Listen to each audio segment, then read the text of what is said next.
You will find out who was the most hated god on Olympus, and why even other gods wanted to see him destroyed. Thunder booms so close that the marble beneath your feet pulses like a heart about to burst.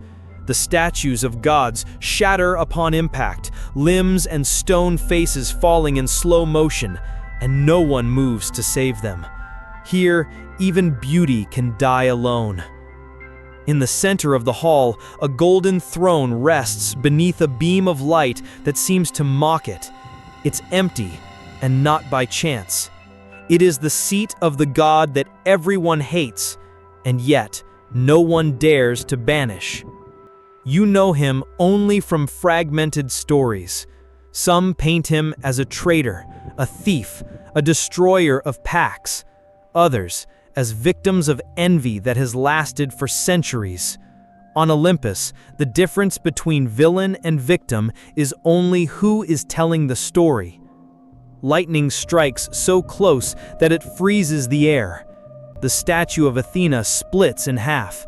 Hera doesn't even look away. And you realize, it's not just the presence of this god that they reject, it's its shadow.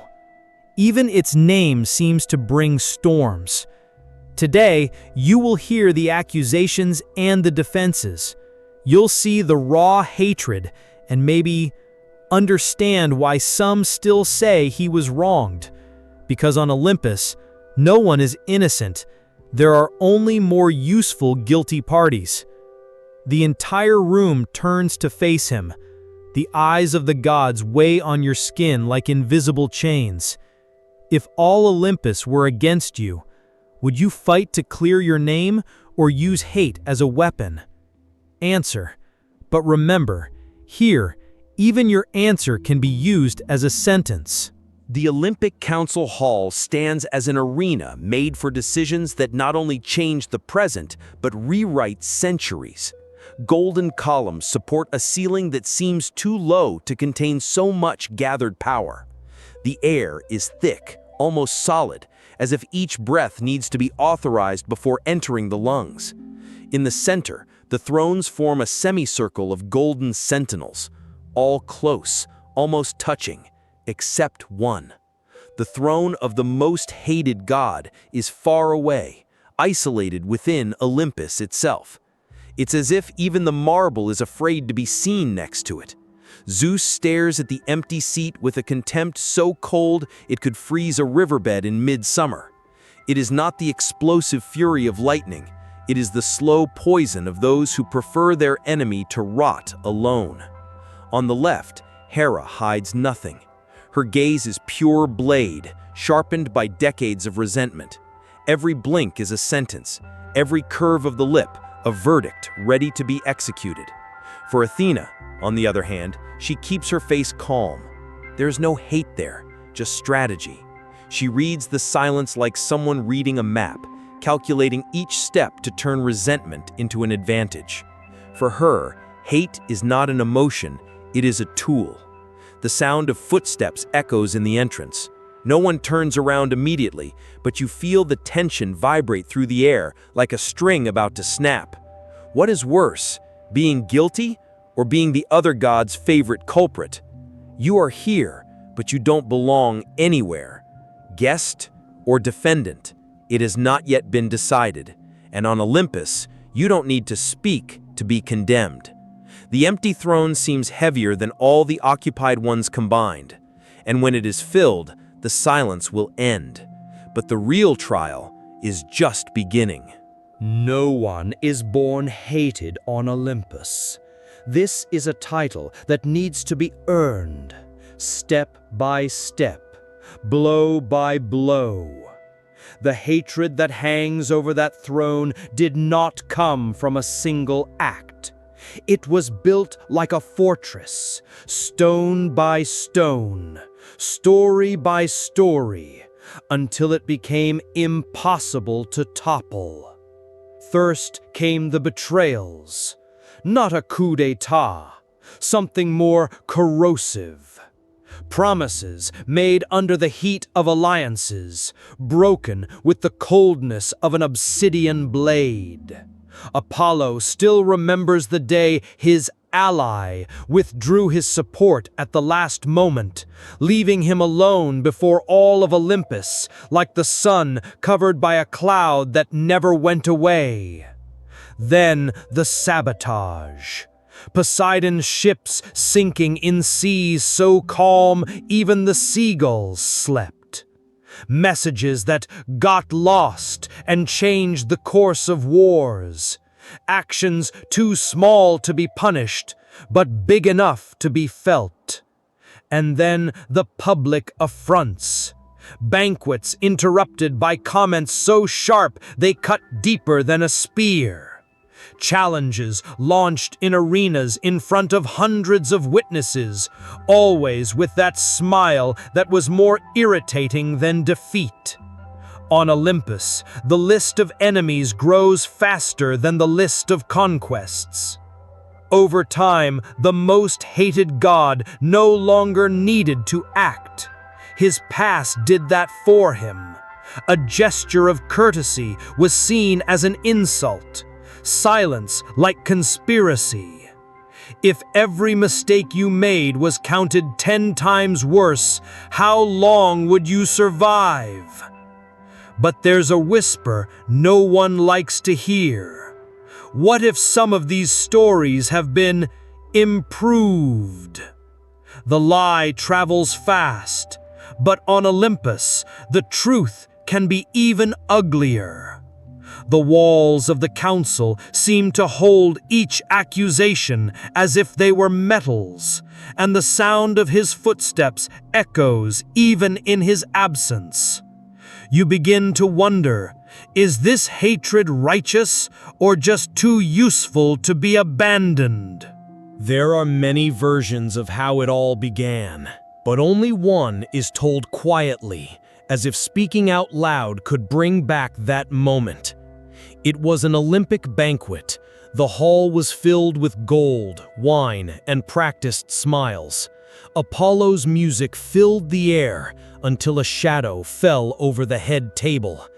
The most hated god raised his cup, but not to toast. He turned to Ares, the god of war, the proudest of them all, and said something no one dares repeat verbatim. What is known is that when the words echoed, the entire hall stopped. Ares' smile disappeared like a fire extinguished by freezing rain. The affront was not only in the choice of words, but in the place and the moment. On Olympus, humiliating one god before others is like scratching a sacred map. You may live to tell the tale, but you will never walk the same roads again. Ares, however, did not react immediately. His fist trembled, but remained clenched.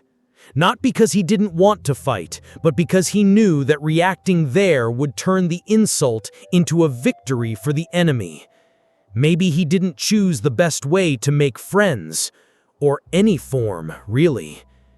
The silence that followed was heavier than any scream.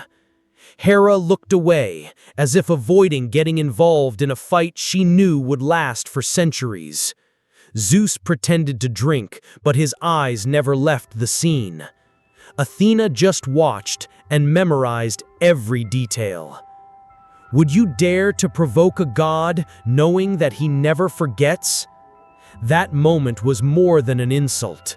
It was the planting of a seed that would grow into resentment, cultivated in secret by Ares and watered by the hands of other gods who saw in that humiliation the opportunity to transform an isolated individual into a public enemy. What if this moment defined the rest of your eternity? Years later, no one remembered the exact words, but everyone remembered the feeling. The tension in the air, the metallic taste of silence, the certainty that something had broken and would never be fixed. On Olympus, there are wars born from prophecies, others from betrayals, and some from a poorly chosen phrase, said at the perfect moment to destroy everything. The sound of footsteps echoes through the council hall. These are not hurried nor hesitant steps. They are calculated. The most hated god enters as if he knows everyone wants him out, and yet he occupies the center. The silence is short. Zeus is the first to speak, his voice like contained thunder. There are crimes that can no longer be ignored. He doesn't get up, but his fingers are already holding the lightning bolt as if it were part of his body. Hera follows. Don't shout, there's no need. Each word is so cold that it seems to freeze the air before reaching the ears. She doesn't accuse, she narrates, as if he were just describing an unavoidable fact, not asking for judgment. Ares, who until then had been motionless, stands up. The memory of the affront at the banquet still lives in him like an open scar. His gaze is pure steel, and every muscle in his body cries out for combat. Hated does not retreat. He smiles. It's not a smile of mockery, nor of open provocation. It's the smile of someone who's already accustomed to being in the center of an arena, even if it has golden columns instead of stone walls. The first accusations fly like arrows, words loaded with resentment, dressed in formality so as not to seem like personal revenge. But everyone in the room knows they are. When he answers, he doesn't raise his voice. His defense is made with short, sharp sentences, each one cutting like a polished blade, and that irritates more than any scream. The air begins to change. Poseidon's heat rises like a raging sea, the throne vibrating with the impact of the invisible waves. Zeus's lightning bolt ignites, but is not thrown. It freezes in the air, the light still, as if time has decided to stop and watch. The ground shakes. A rift opens between the thrones, revealing a red glow in the depths. Perhaps lava, perhaps something worse. Columns break, pieces fall in slow motion. Could you stand alone against everyone? Athena intervenes, not to defend, but to keep the game alive. She remembers that blind hatred can destroy faster than any crime. But her words have another function, to prolong the tension, to keep each piece on the board for as long as possible. On Olympus, arguing can be more lethal than fighting, and the discussion continues. The accusations gain weight, the defense becomes sharper, and every look thrown by the hated god is a spark ready to set everything on fire. When silence finally comes, it does not bring peace. It is the silence of a volcano that only retreated to accumulate more strength, and everyone knows that the next eruption will be fatal. The council floor cracks before anyone can even raise a weapon. What began as controlled accusations explodes into screams that reverberate like trapped thunder, footsteps that make the marble vibrate like a war drum. Zeus stands, his right hand blazing with lightning that trembles like trapped beasts. Hera steps forward, her voice so sharp it cuts through the sound of thunder. Poseidon thrusts his trident into the floor, each blow sending fissures running like rivers of fury toward the thrones. The most hated god, until now silent, finally speaks, not to deny, not to beg, but to return each accusation with the weight of a sentence. His eyes dart from face to face like blades, memorizing who will fall first when the chaos begins. Ares, excited as on the eve of war, joins Zeus, but his smile reveals that he cares little about the reason, only about blood. Athena, who had been observing until then, slides her words like chess pieces. She doesn't defend, she doesn't accuse. It just spreads enough doubt to make everyone feel vulnerable. Then the line breaks. An accusation becomes a push. The push turns into a blow, and the air fills with raw energy, the kind that doesn't turn back. Maybe he's not as guilty as they say, or maybe it's worse. Perhaps he has provoked every step thus far, not to defend himself, but to turn the trial into a battlefield.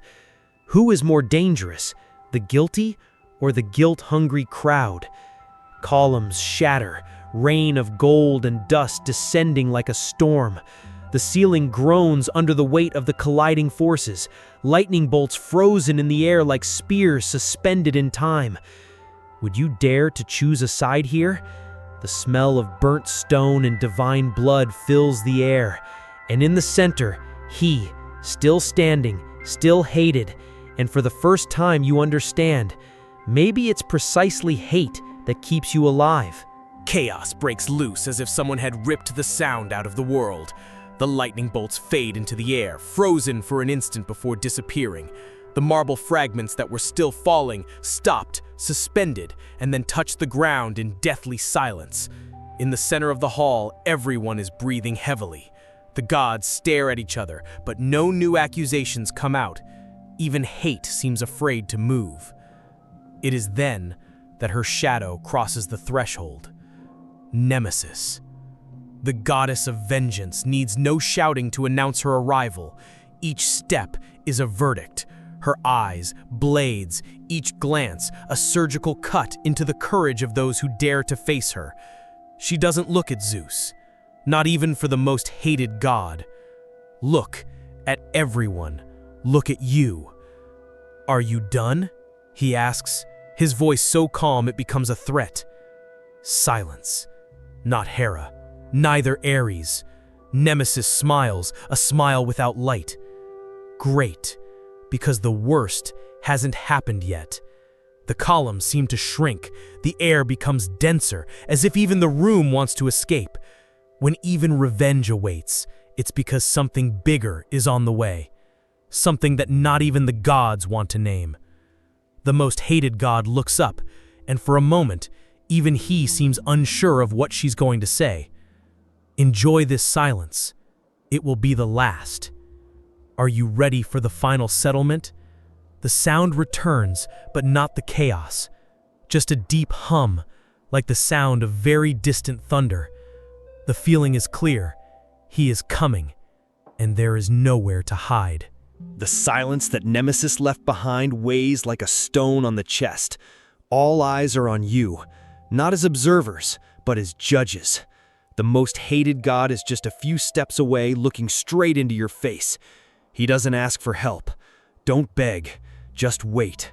As if he already knew what his choice would be and was ready to accept it or destroy it. On the other side, the rest of Olympus. Zeus, motionless, but with his hand already closed over a lightning bolt. Hera, almost smiling, as if she saw the perfect chance to end an old game. Athena, studying you like a logic problem and waiting to see if you miscalculate. The decision is yours. Betray the hated god or face all of Olympus with him. Choosing enemies is easy. The hard part is choosing how many you want at once. The hall seems to narrow, as if the columns are moving to push him toward an inevitable verdict. You feel the weight of each god's gaze, measuring not your courage, but the value they can extract from your choice. Would you take the weaker side for honor, or would you sell your loyalty to save yourself? The hated god steps forward, standing between you and the light that filters through the cracks in the ceiling. It is not a protective gesture. It's a reminder. To choose is to commit your destiny to his or against him. The tension is so thick that even the sound of your breathing seems too loud. And somewhere you know that whatever your answer, Nemesis will be waiting to collect. The sound of the verdict is not a gavel hitting. It is the dry snap of chains closing over the most hated god. Two Olympian guardians approach, their armor shining as if made of condensed lightning. They do not touch the prisoner. The chains themselves pull him out of the council as if they were alive. He doesn't fight. He just keeps his eyes fixed on yours, as if to say that his part in this story is not over yet. As he crosses the threshold, the ground beneath his feet vibrates, not like a distant tremor, but like the marble was alive and about to spit you out. And then it opens. The air is sucked down with force, dragging dust, pieces of rock, and you. The golden light of the hall disappears, replaced by a dark, liquid void. The thunder is no longer in the sky. It is all around you, mixed with screams that you don't know if they come from others or from yourself. How far would you go to know the truth? The fall has no end. You see flashes, faces of gods, battles, the throne removed, and deep down, an uneasy feeling. None of this is an accident. You weren't just pulled, you were chosen. What if hate was just the beginning? The icy wind cuts like blades, but for some reason, you feel no pain, only the weight of something yet to come. The ground, if it exists, is not enough, just the growing sound of something waiting down there. And in the last instant before you lose track of up and down, you understand. The next part will not be judgment, it will be a sentence. The fall ends with an impact that doesn't hurt, but turns off all the light. The silence here is different. It's not the absence of sound, it's the presence of something listening to your every breath. A cool breeze touches your face, bringing with it the smell of wet stone and old iron. Gradually, shapes begin to emerge in the gloom, obsidian arches, rivers of shadow, motionless figures that seem carved from fear itself. In the center, him. The most hated god on Olympus, and apparently also the most anticipated in the underworld. The eyes that stare back at him have neither irises nor pupils, only a pale glow, as if they see deeper than any mortal or divine judgment. If you think he was hated in Olympus, wait until you see what the underworld thinks of him. Footsteps echo in the distance, not rushed, not hesitant, steps of someone who knows that every second increases the weight of their anxiety. You don't know if it's Hades, Nemesis, or something worse, but he knows that the coming judgment is not just his. The next video reveals the trial that even the gods dared not watch. Sign up now before the verdict falls upon you. The chains that bound him begin to loosen, not as an act of mercy, but as if opening the cage for the show to begin. And as you try to figure out whether you're a witness or a defendant, you feel all those eyes shifting. For you. And when hate changes targets, will you be ready? The sound that follows is neither thunder nor a scream. It is the closing of a door that will not be opened again.